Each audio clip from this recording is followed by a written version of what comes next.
The prisoner. The cold walls of the alien ship were silent. The metal floors echoed with soft mechanical sounds.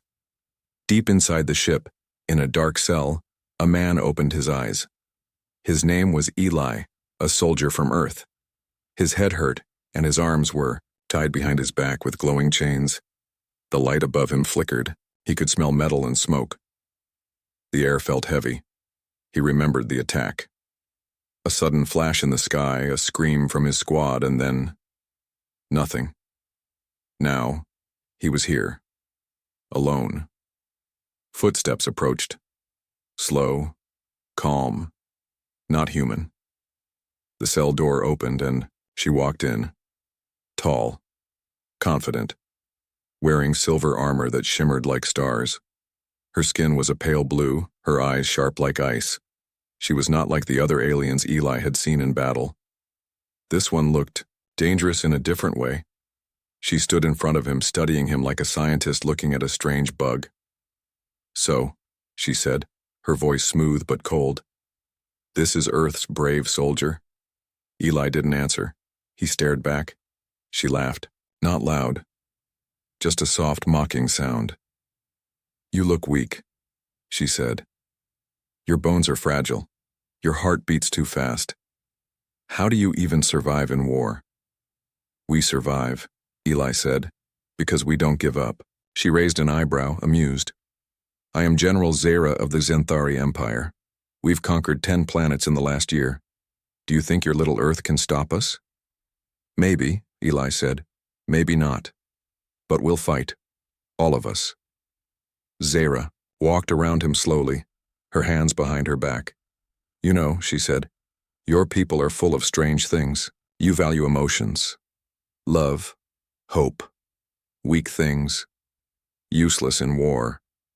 Eli smiled, just a little. "Then why are you trying so hard to understand us?" She stopped walking. His words hit something. She turned to a screen on the wall. "You are here, for one reason," she said. "Your army has strategies we want. You will tell me or you will die." "Go ahead," Eli said. "Kill me. Others will take my place." Zera stared at him for a moment, then walked closer, her face just inches from his. "You're very sure of yourself," she said softly. "I'm sure of my people," Eli replied. Silence. Then she stepped back and gave a short laugh. "Fine," she said. "Let's test your strength." She tapped a button on the wall. A metal panel opened, showing a small floating drone. It moved close to Eli, scanning his body. A red light blinked. "This device," Zera said, "shows how much pain a body can take. We've used it on stronger species than yours." Eli didn't blink. "Do what you have to." The drone sent a quick shock into his shoulder. Eli flinched, but didn't cry out. Zera watched, curious. "Interesting," she said. "You didn't scream." "I've felt worse," he said through clenched teeth. "We'll see," she whispered. For the next few minutes, the drone tested him with small shocks, heat, and pressure. Eli stayed silent. He bit his lip, sweat running down his face, but he didn't speak. Didn't beg. Zera stopped the test. She walked back to the screen and typed something. "You have 3 days," she said. "If you don't speak by then, you will be removed." She turned to leave, but before the door closed, Eli spoke. "You think I'm weak because I feel, because I care." She paused. "But real strength," Eli said, "is not how hard you hit. It's how much you can carry and still move forward. We may look fragile to you, but we're stronger than you think." Zera didn't look back. But her hand stopped for a second at the door. Then she walked out. Eli leaned back against the wall, tired, hurting, but still breathing, still fighting. Outside the cell, Zera stood in the hallway, staring at the wall. "Why didn't he scream?" she whispered to herself. Far away in the stars, Earth was still fighting, and Eli wasn't done yet. The mockery. Zera stood in front of the dark window of her command room. Stars floated outside like cold fireflies, but her mind wasn't on the stars. It was on him, the human, Eli. For some reason, she couldn't stop thinking about him. Why didn't he scream? Why didn't he break? He was just a human. Soft skin, short life. weak muscles, full of emotion. Her kind thought humans were barely above animals, easy to control, easy to crush. But he didn't act like the others. He had fire in his eyes, and that fire annoyed her. "General Zara," a voice called from behind. She turned. One of her officers stood at attention. The human prisoner, still silent. No data, no cooperation. Zara narrowed her eyes. "Prepare the next phase. Psychological scan." "Yes, General." Eli sat in his cell, breathing slowly. The shocks from yesterday still burned in his skin, but he had been through worse. He closed his eyes and remembered the sound of rockets on Earth, the screams, the smoke, the small hand of his little sister holding his own as they ran through fire.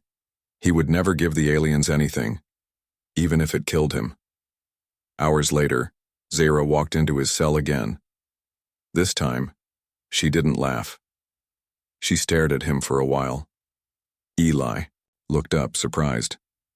"No jokes today?" She didn't reply. Instead, she pressed a button on her wrist. A soft hum filled the room. A glowing sphere floated between them. "This is a memory sphere," she said. "It reads your mind, finds what you fear, what you love, what you hide. It shows it to me. And to you." Eli raised an eyebrow. "Sounds fun." Zara's voice was low. "I want to see what makes a human fight like you." The sphere lit. Up it hovered above Eli's head. Then suddenly, it flashed. Inside the sphere, Eli was back on Earth. A small boy crying beside a broken building. His mother's hand, limp under rubble. A younger Eli trying not to cry, pulling her out with shaking. Arms, fire everywhere, another flash, a military base. Eli, now older, running through training. Falling, getting up.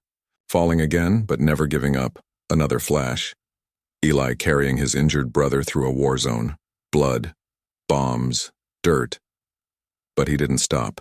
The scene changed again. His sister, now older, smiling as she gave him a bracelet. "Come back alive," she whispered. The memory stopped. Eli breathed hard. The pain was real. Too real. But he didn't cry. Zara looked, different.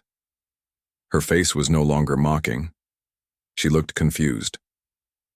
Maybe even shaken. "Why did you keep going?" she asked. "You had no chance." "Because I had something to protect," Eli said softly. "Something bigger than fear." Zara turned away. "You humans are strange." Eli leaned forward. "You don't understand, do you? Strength isn't in our fists. It's in our hearts. You think feelings are weakness, but they're why we survive, why we win." Zara clenched her fists. "Emotions make you fragile." "No," Eli said. "They make us human." Back in her room, Zara paced. The images from Eli's mind haunted her. His pain, his memories. And still, he didn't break. For her, battle was duty. Cold, clean, simple. But for him, battle was love, loss, and fire. "How can such a weak species carry so much weight?" she whispered to herself. Her officer entered again. "General, your orders? Should we begin the pain level 2 tests?" Zara paused. For a long moment, she didn't speak. Then, slowly, she nodded. "Yes, but observe closely. I want to know, how long before he falls?" Eli was strapped into a new room. This time, the walls were covered with screens. One by one, they lit up. Images from Earth, a city in flames. His sister, trapped under rubble, screaming his name. But it wasn't real, just illusions. But it felt real. Then came the voices. "You failed us, Eli. Why didn't you save me?" "You let them win." Eli closed his eyes tight. Not real, not real, not real. The pain was not physical. It was inside. Zara watched from above, in a control room. She expected him to cry, to beg, to scream, but he didn't. He just whispered, over and over, "Stay strong. Stay strong." A single tear rolled down his cheek. Not from pain, but from memory. After 1 hour, they turned off the simulation. Zara entered the room herself. Eli looked up at her. His voice was tired but still calm. Done trying to break. Me? She didn't answer right away. Then she said something strange. I saw your fear, she said, but also your strength. It comes from the same place. Eli gave a weak smile. You're learning. Zara stared at him, then turned to leave. But before she stepped out, she spoke again, softly. Why are you still alive? Eli looked her in the eyes. Because someone out there still believes in me. Outside the ship, the stars remained silent. But, inside, something was changing, not just in Eli, but in Zara. A crack had appeared in her cold armor, and something human was slipping through. Cracks in the armor. The hallway outside the prison chamber was cold and quiet, but inside General Zara's mind, there was a storm. She didn't go back to her quarters. Not yet. She walked through the long, silent corridors of the Zenthari warship. Soldiers saluted her, but she didn't notice them. Her thoughts were trapped in the human's voice. Real strength comes from the heart. Those words echoed in her head. How could a fragile species still stand tall after losing so much? Why? Didn't he break? Why did she feel something every time he spoke? Zara finally entered her private lab. She locked the door behind her and stood in front of a glowing console. Show subject. Eli. Memory sphere session. A screen lit up. Again, she saw it. Eli, a boy, running through fire. Eli crying, but still holding his wounded brother, Eli, taking bullets for civilians on a broken bridge. Every memory felt real and wrong. Not wrong because they were fake. Wrong because they shouldn't have come from a human. Her kind didn't cry for each other. They were bred for war, trained to suppress emotion. But he fought because of love. Zara slammed her hand. On the console, the screen blinked off. She stared at her reflection in the dark glass. Why does this affect me? She whispered. What's happening to me? Her communicator buzzed. A voice came through. Commander Drax is requesting an update on the human. They ask if he's ready for mind wipe interrogation. Zara paused. Her eyes turned cold again. Deny. Request, she said. I'll handle the prisoner myself. Meanwhile, Eli lay on the cold floor of his cell. His body ached. The pain from the memory simulation still burned in his chest. But he wasn't broken. He stared at the ceiling, whispering to himself, she's cracking. She's doubting. He didn't know why, but he felt it. Something in Zara was changing.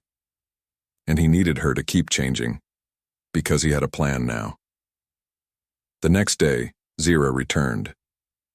But this time, she didn't come with drones or devices, just a simple tray of food. She entered the cell quietly and placed the tray on the floor. Eli sat up slowly, surprised. You're feeding me now? He asked. You haven't eaten in 2 days, she said. He raised an eyebrow. Since when do aliens care? Zara didn't reply. Instead, she sat on the bench opposite him. For a moment, the cell was silent. Then she asked something unexpected. Tell me about your sister. Eli blinked. Why? I saw her in your memories, she said. The girl with the bracelet. Eli looked away. Her name's Sarah. She's 16. Smarter than me. Tougher, too. Zara studied his face. You carry her in your thoughts, even here, facing death. Eli nodded. Because she believes in me. And I believe in her. That's how humans work. Zara leaned back. We do not carry others in battle. It weakens focus. Maybe, Eli said, but it also gives us something to fight for. Something to die for. Those words hit harder than he knew. Zara's hand trembled slightly. A memory, long buried, rose in her mind. Flashback. Zara's pasta. Younger Zara, still in training, stood at a grave. Not a soldier's grave, but her sister's. The only family she had before the Empire took her. She had cried that day. Just once her mentor struck her across the face. Emotion is poison, he said. Forget her. Forget weakness. And she did, until now. Back in the present, Eli noticed her silence. You had someone too, he said quietly. Didn't you? Zahra's eyes snapped to his. Don't, she said, but her voice cracked. You buried it, Eli continued. But it's still there, you remember. You feel. That's not weakness, Zahra. That's human. She stood up fast, angry, but not at him. At herself. You don't know me, she snapped. Eli looked at her, calm. Maybe not, he said. But I know pain, and I know what it does to people who try to bury it. Zahra opened her mouth to reply, but her communicator buzzed again. This time the voice was urgent. General. Urgent order from High Command. Transfer the human to the extraction lab. Complete memory wipe and neural destruction. Immediate. Zahra's eyes widened. Neural destruction. They weren't just going to erase him. They were going to turn his mind into dust. She turned to Eli. He didn't ask what the message was. He could read it in her face. They're done with me, aren't they? He said softly. Zahra didn't reply, but she didn't look away. If you obey them, Eli said, you'll never get answers. You'll never understand why we don't break. You'll never understand what makes us human. Zahra stood frozen for a long moment. Then she turned and walked out without saying a word, but she didn't go to the lab. Instead, she entered the ship's control deck. Lock down cell block C, she ordered. No one enters without my command. Her officer looked confused. But General, orders from High Command. I said lock it down. The officer hesitated, then nodded. Zahra walked to the window, staring out into the stars, her fists clenched.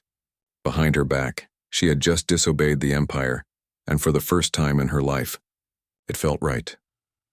A new mission.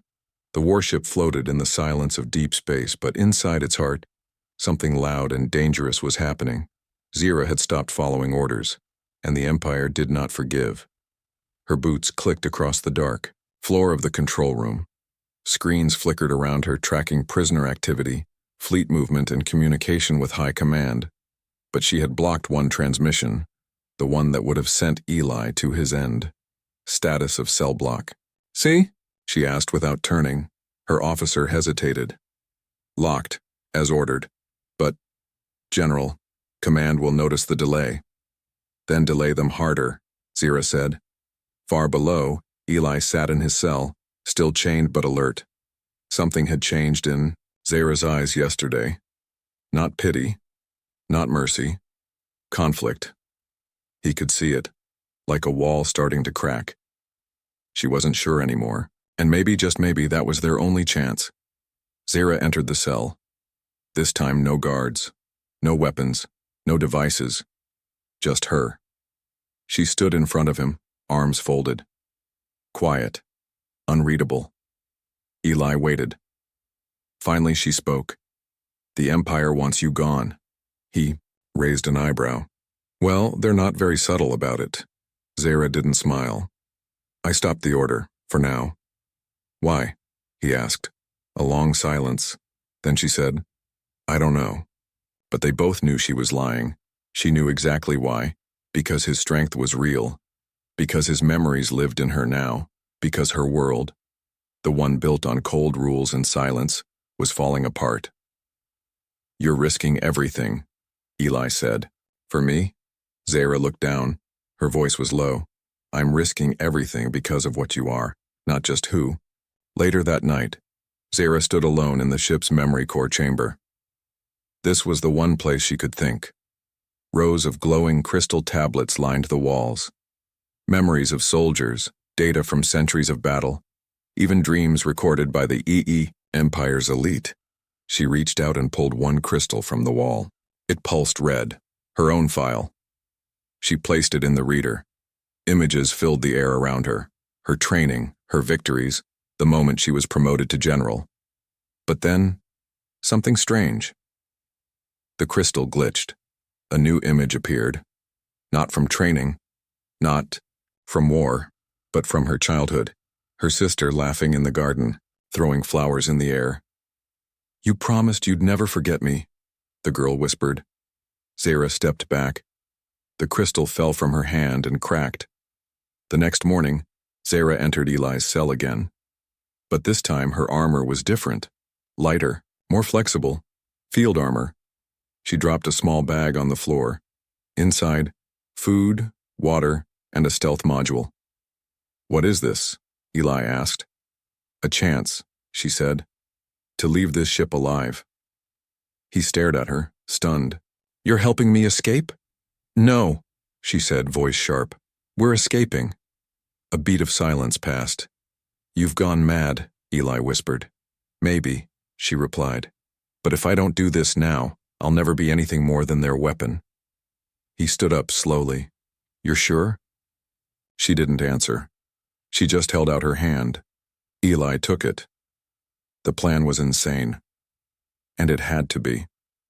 They moved through the maintenance tunnels, dodging cameras and heat sensors. Zara's stealth code still worked, for now. But soon command would notice every second was stolen, every breath a gamble. They stopped in a service bay to rest. Eli sat on a crate, wiping sweat from his forehead. "So," he said, half smiling, "you're a traitor now." Zara didn't smile back. "I'm not a traitor," she said quietly. "I'm just done being a machine." He looked at her, really looked. "You're more human than most humans I know," he said. For the first time. She smiled. Then alarms rang. Red lights flashed through the corridors. Unauthorized movement detected. Security override breached. Execute containment protocol Alpha. Zara grabbed his arm. "Run." They raced down the corridor, hearts pounding. Guards appeared at both ends. Zara pulled Eli into a weapon vault and locked the door. "We need a ship," she said. "How many guards between us and the hangar?" "Too many," she said. Eli laughed. "That's fair." Zara looked around, searching. Then her eyes landed on something in the corner. An old escape pod, small, outdated, half-functional. "That might work. Or kill us," Eli said. "Every option kills us," she replied. "But this one gives us a chance." She activated the launch code. The pod hissed and opened. "Get in." Eli hesitated. "What about you?" Zara looked at the approaching signals on her wrist device. "Too many. Too close. I'll follow in 5 seconds, I promise." "You better." He climbed in. She turned to the control panel, rerouting energy from other parts of the ship to hide the launch. Then she ran. Outside the pod, guards swarmed the hallway. Zara drew her weapon and fired. Stunning bolts. Not lethal. She wasn't killing her own people. Not yet. As she reached the pod, a guard tackled her. They struggled, metal scraping, fists flying. Inside the pod, Eli watched through the window. "Come on. Come on." Zara broke free, rolled, and dove inside the pod just as the doors sealed. "Punch it," she shouted. Eli hit the button. The pod launched, smashing through the ship's vent hatch and spiraling into the black of space. Inside, silence. Then, both of them started laughing, half relief, half disbelief. Zara leaned back, breathing hard. Eli looked at her and said, "You just declared war on your own empire." She closed her eyes. "No," she said. "I just declared war on what they made me." The escape plant. The stars rushed past like burning arrows as the escape pod tumbled through deep space.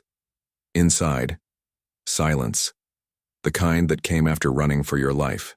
Eli sat against the wall, his chest rising and falling, his eyes fixed on the small window. Zara knelt beside the controls, trying to stabilize the pod. "Life support's holding," she said. "But navigation is offline." "So we're flying blind?" Eli asked. "Worse," she said. "We're not flying at all." The pod suddenly jerked. Outside, a massive shape appeared, black, curved like the ribs of a dead god, a derelict ship, floating. Silent. Forgotten. "We dock," Zara said quickly. "Is it safe?" Eli asked. "No," she replied. "But it's better than dying out here." They entered through a cracked airlock. The ship was ancient. Human design, but decades old. Dust floated in the stale air. Emergency lights flickered. Every hallway echoed like a whisper. "This place is a grave," Eli said. "We just need power and a comm system," Zara replied. They moved carefully, scanning rooms. Bloodstains. Signs of a past battle. No bodies. Just silence. And one thing. More a signal. Weak. Fading. But still alive. "Someone's here," Zara whispered. "Or something," Eli said. They followed the signal to a lower deck, a sealed chamber, locked from the inside. Eli stepped forward. "Hello?" he called out. "We're not enemies. We need help." No response. Zara raised her weapon, then slowly opened the door. Inside, a dim room with flickering lights. In the center, a figure, slumped. Breathing. A human. His name was Dr. Arlen Gray, former Alliance scientist. Presumed dead during the first year of the war. He looked weak, pale, but alive. Zara stared at him. "How are you here?" Gray smiled weakly. "Because I refused to die." Eli offered water. "You're safe now. We're not from the Empire." Gray's eyes focused on Zara. "You're Xanthari," he said. Zara tensed. "Not anymore." He smiled faintly. "We'll see." They worked together for hours to repair the ship's systems. Gray knew the layout, the hidden power lines, the backup reactors.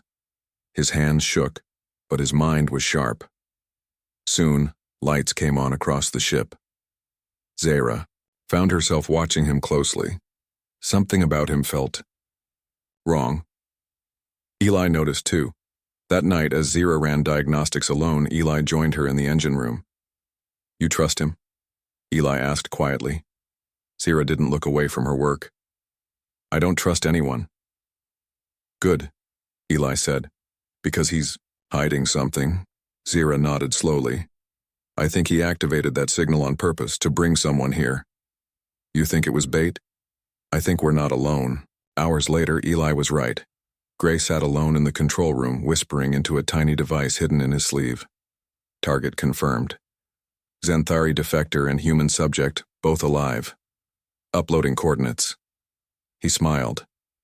"The Empire will pay me very well for this." Zara didn't sleep that night. Instead, she opened her own wrist device, which she had kept hidden even from Eli. There was one message waiting. From a rebel cell. "If you're still alive, prove it. Send us something that matters. Or don't. Contact us again." She stared at the screen, then looked over at Eli, sleeping against the wall, worn down but peaceful. He mattered. The next day, Zara confronted Gray, not with words but with a weapon. "Who are you really working for?" she asked. Gray raised his hands. "You're paranoid." Eli stepped in behind her. "Paranoia's saved our lives." Gray sighed. "Fine. Yes, I contacted someone, but not the Empire, not directly." Zara's eyes narrowed. "Who then?" "Mercenaries," he said. "Salvagers, they pick up floating ships, trade bodies, intel, sometimes prisoners." "You were selling us," Eli growled. Gray didn't deny it. "You're fugitives. Everyone wants you. I thought maybe." A single punch from Zara knocked him to the floor. They tied him up and locked him in a cargo cell. Eli sat down beside her in the hallway, silent. After a while, he said, "You didn't kill him?" "No," she said. "Not yet." He nodded. "You're changing?" "I don't know what I'm becoming," she whispered. "Someone better than you were," Eli said. She looked at him. Really looked. For the first time, there was no wall between them. "I need to send a message," she said. "To who?" "To the rebellion. The real one. Not your alliance, but the forgotten ones. The ones the Empire fears most." Eli smiled. "Then let's light a fire." Zara went back to the console and began transmitting a signal. Encrypted. Hidden. A message from a general turned fugitive. "This is Zara of the Xanthari Empire. Defected. Armed. Not alone. We carry intel. Human witness. Coordinates attached. If you still exist, respond. If not, we'll burn alone. Outside, in the cold sea of stars, something moved. A ship. Black. Silent. Full of teeth. The Empire had found them, but they weren't ready for what was coming. Zira wasn't running anymore. She was done being a weapon now. She was a warning. The final trial. The darkness outside the derelict ship had grown heavier, almost alive. The Empire's war cruiser arrived in silence. No warning, no comm signal, just presence. A shadow that swallowed stars. Inside the ship, alarms wailed. "They're here," Eli said, checking the sensors. "They found us." Zara stared at the data. "Stealth ship, signal jammers. They've come for one thing." "You." "No," she said. "Us." Before they could act, the ship shuddered. A sharp metallic sound echoed like claws scraping steel. Then, boom. The hull cracked open. Figures dropped from above. Elite Imperial hunters. No faces, no voices. Just silent movement and glowing red. Visors. Zara turned fast. "Run!" "Not again," Eli said. "I'm not leaving." "You have to," she snapped. "They won't kill me. I'm valuable. But you're proof." He hesitated. She shoved a data crystal into his hand. "This has everything. My access codes, troop locations, internal files, proof of what the Empire is doing to prisoners." "What will you do?" he asked. She met his eyes. "What I was born to do. Fight." She kissed his forehead, so fast it felt like a memory more than a moment. Then she turned, drew her weapon, and disappeared into the dark hallway. Eli ran. Not because he was afraid, but because she needed him to survive. Zira fought like fire, her armor cracked, her energy low but her will sharp as ever. She dropped 4 hunters before they got to the engine room, but there were too many. Eventually, they surrounded her. One stunned her with a pulse shot. She collapsed, and as she lost consciousness, she whispered one word: "Eli." They dragged her back to the Empire's ship. Her arms were bound, her rank removed. Her name erased from the military logs. Traitor. When she woke, she was inside a cold, white chamber. A tribunal chamber. 3 Zenthari generals stared down at her, from above. Stone-faced. Silent. "You betrayed your kind," one of them said. "I found the truth," she replied. "You sided with a human," another said. "I sided with life," she said through gritted teeth. They showed her a hologram of Eli's face. "You allowed this creature to live, to escape. You even kissed him. Is it love, General?" Zara looked away. They slammed a hand on the table. "You are broken. Corrupted." But she wasn't listening. Her mind was with Eli. Was he safe? Meanwhile, far from the tribunal, Eli reached an asteroid colony, a rebel outpost long thought abandoned. He used Zara's code to enter. The guards raised their weapons until he showed them the crystal. They scanned it. Eyes widened.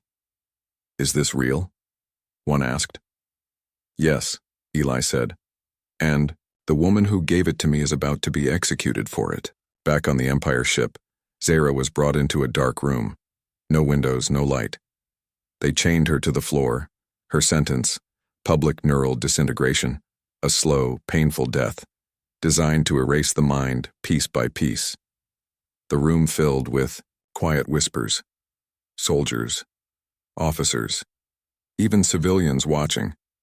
They wanted to see the fall of the mighty general who dared to love a human. The machine began to hum. A beam of light appeared above her head. Her memories started flashing out of order. Her sister, Eli's face, her first kill, Eli's laughter, her training, Eli's words. "You're more human than most humans I know." The beam grew stronger. She gritted her teeth. "This is not how I die." Suddenly the chamber shook. Explosions outside, alarms blaring. Someone had boarded the ship. No, a fleet. The rebels had arrived, and leading the charge was Eli. Not with weapons, but with truth.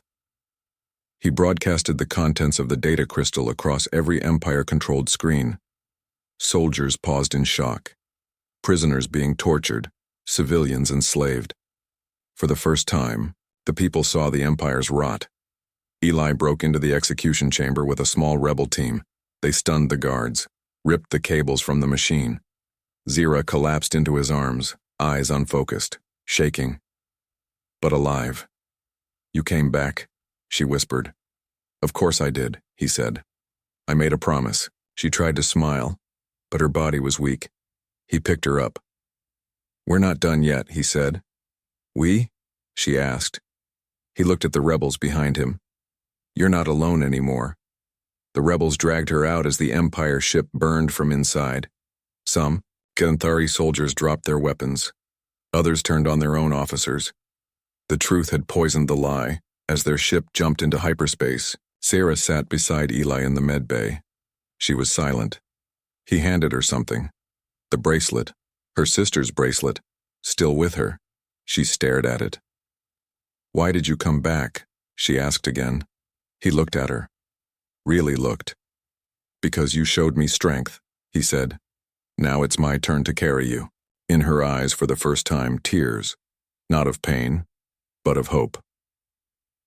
The real strength. The stars had never been this loud. Every rebel ship, every Empire war cruiser, every drifting body in space. It all pulsed with tension. Across the galaxy, a message had gone out. A former Empire general defected, a human escaped death. And the truth was no longer hidden. The lie was cracking. And now, it was ready to shatter. Zira stood in the rebel war room dressed in light armor, one arm still recovering but her eyes sharper than ever. The room fell silent when she spoke. "They trained me to destroy," she said, her voice steady. "But now, I know what's truly dangerous. Truth." She looked around. Humans, Synthari defectors, other species who had suffered in silence. "Today we don't just fight the Empire," she said. "We fight the part of ourselves that let them rule for so long." Eli stepped forward beside her. He wasn't wearing a general's uniform, just a jacket with a small, worn bracelet around his wrist. Sarah's. "We don't need perfect soldiers," he said. "We need people who feel, people who won't run when it hurts." Someone in the crowd asked, "Do you really think we can win?" Zira looked up at the battle map. Massive red fleets moving toward them. She didn't smile, but she didn't blink either. "I don't know," she said, then pointed to her chest. "But I'd rather die with heart than live as their weapon." The battle began before dawn. 3 rebel ships launched a false jump to draw away part of the Empire fleet. A hidden moon base fired a charged EMP toward the main enemy command cruiser. And in the middle of it all, Zira and Eli led the strike, teamed to the Empire's main communications array. "If we shut down their voice," Zira said, "their unity dies." "And if we don't?" Eli asked. She loaded her weapon. "Then we die louder." The inside of the communications hub was a cathedral of metal and fire. Massive machines hissed steam into the air. Guards patrolled every level. As they moved through, they were spotted. A gunfight exploded. Blasts lit the darkness. Eli was thrown into a wall. Zira shielded him, taking a blast to the shoulder, but she kept moving. They reached the core, a glowing structure humming with red energy. "Plant the pulse bomb," she said. "I'll cover you." Eli looked at her, bleeding, shaking but still standing. "No," he said. "We do it together." As they wired the device, a final squad of elite Empire troops descended from above. Sarah's eyes widened. Commanders, her old brothers in arms. She stepped forward, between them and Eli. "You shouldn't be here," one of them said coldly. "Neither should you," she replied. They raised their weapons. "You've already lost," Zira said. "The galaxy knows now. They've seen us. No matter what happens, the silence is broken." "Then let's silence it again." They fired. She moved a blur of blades, energy, and blood. Eli screamed her name, but she didn't stop. When the light faded, she stood alone, burning, bleeding, but alive. And behind her, the core glowed red. The pulse bomb was armed. Eli stepped forward, eyes wide. "You should be dead." Sarah looked at him and smiled. "You once told me what real strength is," she said softly. He nodded. "You were right." The bomb went off, not in an explosion, but a wave. An energy pulse that spread through every communication line the Empire owned. Millions of screens blinked on, and across thousands of worlds, people saw her face. A traitor, a warrior, a witness, and her final words before the feed cut. "We are not weak because we feel. We are strong because we do." The Empire collapsed not with screams, but with silence. Orders stopped coming. Loyalty turned to doubt. Commanders fled, and the rebellion rose. Weeks later, in a rebuilt colony on a green planet, Zira stood beside Eli at a memorial. A small stone. No names, just one line. "For those who chose truth over power." She touched the bracelet on his wrist. "What now?" she asked. Eli looked at her, smiling, faintly. "Now we build what they tried to destroy." Across the sky, rebel ships flew free. Children laughed where bombs once fell. And in every corner of the galaxy, whispers spread of the alien who once laughed at human weakness, but now stood for their strength, not strength of guns, but of hope, of memory, of heart.